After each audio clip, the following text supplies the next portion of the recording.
Let's go. Wide Receiver University class is now in session. Y'all seen the title, so we're going to get right into it. I'm going to give you 3 things that you could be doing in season to help improve your game and be the best that you could possibly do, all right? But first, we're going to get into the intro because sometimes you just got to remind them. How about the rookie who had a block punt in the first half and just scorched maybe the best corner in the Canadian Football League? And he's going to load it up and go deep, and he's got Simon Eyes. Everybody told you you're not going to make it. Man, it's time to rain.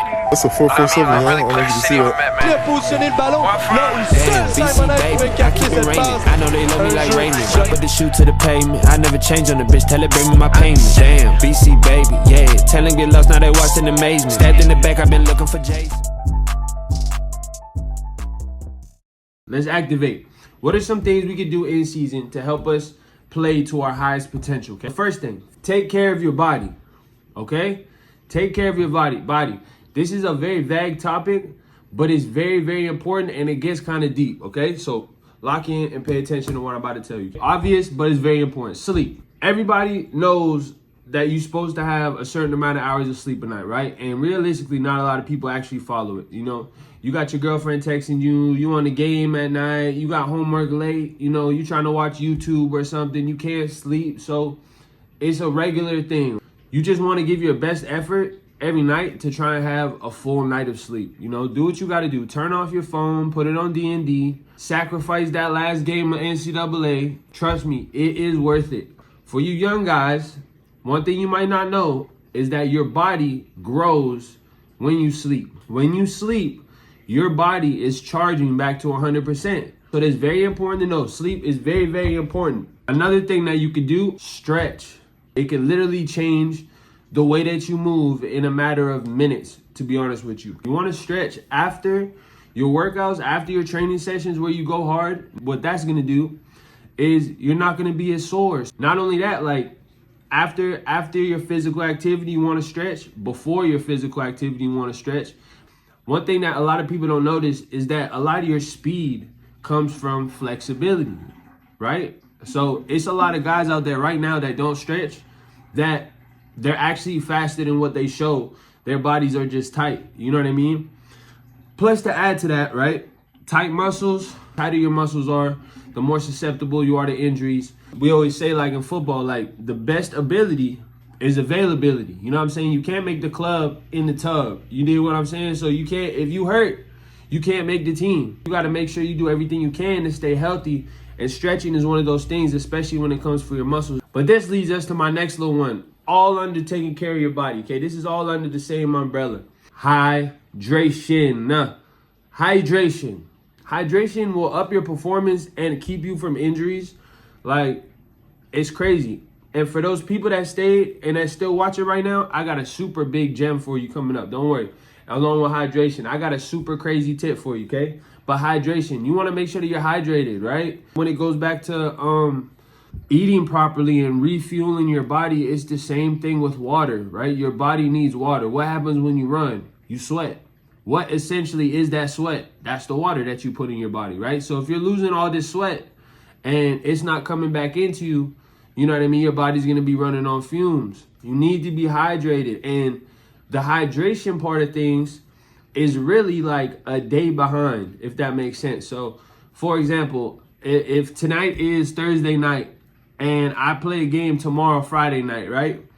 The way that I prepare and the way that I hydrate tonight on Thursday night is what's going to affect me for Friday night, right? You can't just drink a bunch of water, chug a bunch of water before the game on Friday night after not drinking it all week. Understand? So it kind of works the day before. You have to have it already in your body, okay? Now, I'm going to give you guys a gem. If you're still here watching this video, I got something for you, okay? Before games, the morning of your game, you want to go get you 2 coconut waters, okay? Coconut waters, not the flavored stuff, the regular coconut waters, 2 of them, all right? And you want to mix that with your hydration, your water. You know what I mean? Your 4 liter, your gallon of water, because that's what y'all should be chugging around. Chugging off a 4 liter like a milk carton, all right, of water. Get you 2 coconut waters. Drink both of those before the game, okay? Another thing I'm going to give you, beet juice. Beet juice.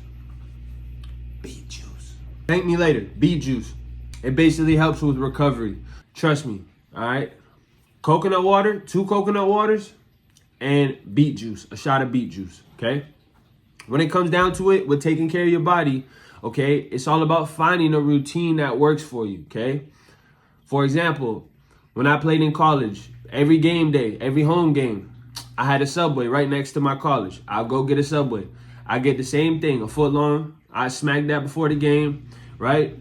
An hour and a half or whatever it may be before the game starts. I'm out on the field by myself, headphones on, and I'm stretching. I'm warming up. I'm doing running, okay? I'm running around catching the ball. I'm actively moving, okay? To the point where I got a light sweat going on, okay? I go back in the locker room, and then I'll come out with the team for early outs. Go through that little warm up, whatever. I'm already warmed up, so I'm really just vibing, okay? Then I play the game. That was a routine every single home game, okay? Find a routine that works for you when it comes to stretching, hydration, food, and sleep. Find something that works for you, and you're gonna have to sacrifice. You're gonna have to sacrifice some things if this is important to you, okay? This is big boy stuff now, all right? Most of you guys I'm talking to are high school players and college players. This is big boy stuff, and you have to focus if you want the most out of it, all right? As much as you put in, you're gonna get out of it, all right? Now, to point number 2, don't stop training. Continue to train. You should still be in the gym at least once, twice, even 3 times a week if you can. It's going to strengthen you to last throughout the whole season. Think about it. The average player right now is probably not going to be working out through the season because they're tired or they're sore or whatever the case may be. So what happens during the season? It's a long season, right? Hit after hit after hit after hit, right? Your body's going to start deteriorating, right? So as the season goes along, this is the average person right here. You can stay strong through the season. It's going to help you for injury prevention. If you're continuing to work on your speed through the season, you're not going to lose your speed. Speed is one thing. After 2 weeks, if you don't full max sprint, after 2 weeks, your speed will start to decline. All right, that's a fact. Even extra work. If you're watching this video, I assume that you're trying to be an elite athlete. So we have to understand that what the work ethic of everybody else is not going to be enough for us. Otherwise, that's exactly what we're going to become, everybody else. If you're watching this video, you're definitely trying to be somebody different, and you're trying to be elite and the top of the top, right? The top of your peers. Therefore, you're going to have to outwork those people for you to get those better results. It's just a fact. You can't, that's the definition of insanity, doing the same thing over and over as other people, but expecting a different results. What makes you different? You're going to have to work harder, right? So you're going to have to get those reps after practice with your quarterback, those extra go ball reps, or those extra post balls, or those corner balls, or the out that you dropped during practice. You're going to have to get that back. You have to put in that work because, like I said, once again, as much work as you put in, you're going to be able to get out of the game. It's going to bless you in return. Understand the concept that you have to outwork people, right? You have to outwork people. All you kids are competing for only a certain amount of spots, right? So essentially, you're working to take the next man's job if you're thinking big picture wise. So what are you doing to set yourself apart from your peers? Now we're going to get into the third one, film study. This is going to be the holy grail, all right? Film is like getting the answers before the test. If you already know what they're going to do, then you know how to beat it. You know what I mean? Therefore, you're looking better and you're able to produce better. When you watch film on the other team, watch for tendencies. On cover 3, DB already always puts his butt to the sideline. His eyes are in the backfield. And before we say, as we're saying, say hut, then he starts backing up. I know that's cover 3. Little tendencies like that is what you look for. Watch where the safeties are at. You know what I mean? Understand that. If you're a DB, watch how the receiver acts running out of the huddle. You know what I'm saying? As soon as he runs out of the huddle, where is he looking? Chances are he's probably going there. You dig what I'm saying? That's a gem right there. Film study is going to help you pick up tendencies that's basically going to give you the answers before the test. On the flip side of that, study yourself. You know what I mean? Study yourself.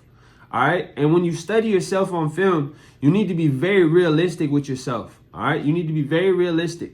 Are you running to the ball? Do you have tendencies that other people could look for? When you coming out of the huddle and you about to get your ball, are you playing, and you about to get the ball, are you playing with your gloves? Do you pop your mouth guard in right before you start the play? Do you sprint off the ball when you know you're getting the ball, but then when it's a block player, you just jogging off the ball, right? All these things are things to look for to help you get better. Be very critical of yourself, and this is where you can push yourself and really hone in on your technical skills by watching yourself on film and watching what you do good and knowing what you aren't good at, so you could then go ahead and fix it. All right. And once again, you got to be realistic. All right. You got to be realistic with yourself. You can't just be like, yeah, I'm perfect. That's it. I'm the best. You know what I mean? I'm the best. I did my job. Right. You got to be realistic for your standard, whatever your standard is. All right. And that's different for everyone. So you only get one chance of the season. Right. So I guarantee you that 3 things, if you really focus on these 3 things, taking care of your body, all right, continuing to work and continuing to train through the season, and watching film and really honing in on the film aspect, is going to take your game to the next level. Try it. Go ahead and try it and just see what happens. You might just surprise yourself.